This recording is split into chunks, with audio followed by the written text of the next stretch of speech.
এক নাম্বার, আপনার দুলাভাই হচ্ছে আপনার জন্য সবচেয়ে বড় ভয়ঙ্কর পুরুষ। ২ নাম্বার, আপনার দেবর। একজন মেয়ের দেবর যে কত ভয়ঙ্কর, আল্লাহ রসুল বলেছেন আল হাম্মু কাল মউত, দেবর হচ্ছে মৃত্যুর মতো। কতটা ধ্বংসত্ব হলে, কতটা বরবাদের কারণ হলে একজন দেবরকে আল্লাহ রসুল মৃত্যু বলতে পারে। আল হাম্মু কাল মউত, দেবর হচ্ছে মৃত্যুর মতো।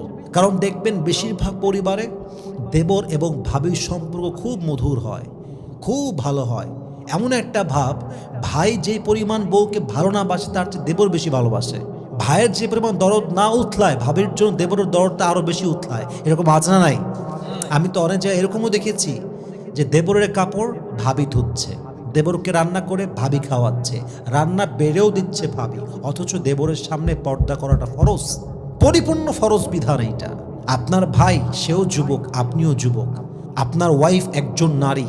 আমরা বলি ভাবি হচ্ছে মায়ের মতো, না না, ইসলাম তো আপনাকে এই কনসেপ্ট দেয় নাই। হাজারো পরিবারে ভাবি এবং দেবরের সম্পর্ক জেনার সম্পর্ক, হাজারো পরিবারে। আপনি জানেনই না বিষয়টা। তাহলে যেটা ইসলাম নাজায়েজ করেছে, যেটা ইসলাম খুব কঠিন করে দিয়েছে, আপনি সহজ করতে চান কেন? আপনি লজিক দেন কেন? ইসলাম মানে হচ্ছে, ইসলামের যে বিধান ইসলাম দিয়েছে, এটা আমার মাথায় আসুক বা না আসুক, এটা জায়েজ হলে জায়েজ, না জায়েজ হলে না জায়েজ।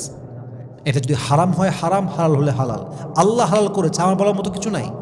আল্লাহ হারাম করেছেন, আমার অবজেকশনে কোনো জায়গায় থাকতে পারে না। আর অবজেকশন থাকলে, অভিযোগ থাকলে, আল্লাহর আইনের বিরুদ্ধে কথা থাকলে আমি তো মুসলমান, আমি তো কাফের হয়ে যাব, ঠিক কিনা বলেন? তো প্রিয় ভাইয়েরা আমার, দেবর হচ্ছে একজন নারীর জন্য মৃত্যুর মতো। কিন্তু নারীরা এমনভাবে দেবরের সঙ্গে বিহেভ করে, একদম ক্লোজ, এত মজা, এত আলগা প্রীত, মেসেজ করে হোয়াটসঅ্যাপে, মেসেঞ্জারে, প্রায় মজা করে। প্রত্যেক দিন দেখা হয়, একই বিছানায় বসে গল্প করে, একই খাটে গল্প করে, একই সোফায় গল্প করে, ঘুরতে যায়, আড্ডা দেয়।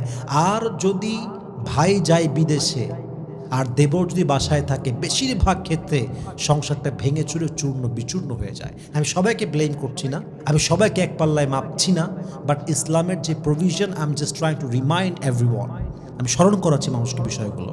তাহলে প্রিয় ভাইয়েরা আমার, প্রত্যেকটা বোনকে বুঝতে হবে তার দেবর তার জন্য মৃত্যুর মতো, তাহলে সে তার